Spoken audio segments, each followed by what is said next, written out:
I quit my job. After more than 30 years in the workforce, I walked away. Not because I couldn't do it, but because I finally realized I didn't want to give the best parts of myself to something that left so little for me. I've been laid off, passed over, praised when it was convenient, overlooked when it wasn't. I built programs from scratch, carried impossible workloads, proved myself again and again and again. And yes, I grew. I developed resilience, strategy, leadership, discernment. But somewhere along the way, I adopted a belief. If I just performed well enough, the system would reward me. That belief shaped what I noticed. It shaped what I tolerated. It shaped how hard I pushed myself. Performance does not always equal advancement, and working harder doesn't always move you forward. In fact, it can often hold you back. For 3 years, I worked as a contractor, trying to earn a full-time role at what I thought was my goal company. I truly wanted it, and I got it eventually. Great salary, benefits, paid time off, and bonuses. But I remember sitting through the onboarding, the mandatory training, the paperwork, writing performance goals, and instead of feeling accomplished, I felt constrained. As a contractor, I felt freer. There were no strings attached, no long-term identity tied to the role. And once I stepped into full-time, I felt the weight of that shift. Was I choosing security or giving up freedom? Last year was one of the hardest years of my life. My mom passed away. Grief rewires you. It rearranges what matters. And while my heart was processing loss, my calendar was filling up with deadlines for the brand new program I was building at work. Grief doesn't pause deadlines. The work was strategic, challenging, exhilarating, and relentless. 2 reorganizations later, my work partner was let go, roles were blurred, and the work doubled. My nervous system never turned off.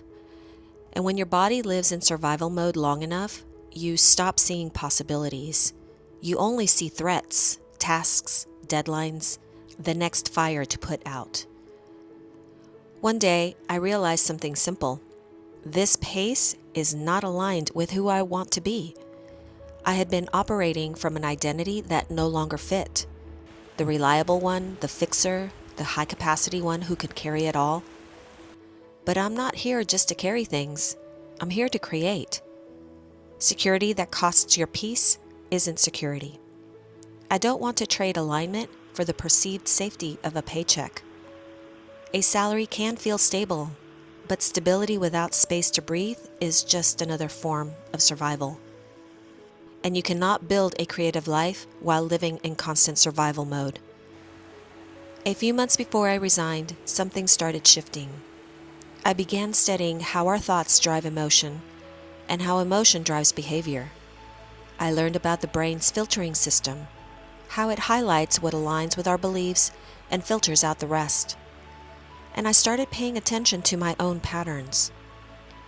From 9 a.m. to 5 p.m., my mind was fragmented into hundreds of tasks and decisions.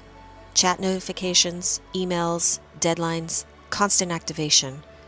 By the end of the day, there was nothing left. Not for creativity, not for reflection, and certainly not for expansion.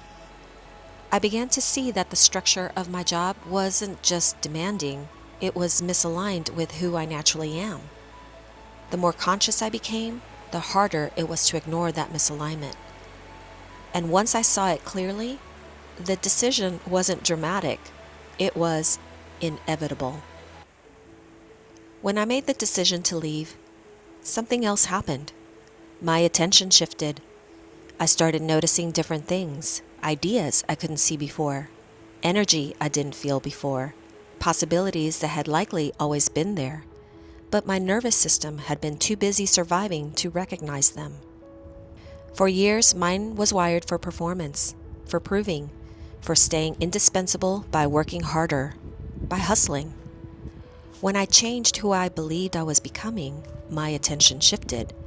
And when attention shifts, behavior follows. I didn't quit because I was weak. I quit because I was ready. Ready to operate from a different reality. Ready to operate from a different identity. Ready to build instead of react. Ready to create instead of constantly prove. If you're feeling that quiet tension, that whisper that says, there has to be more to life than this, listen to it. It doesn't mean quit tomorrow.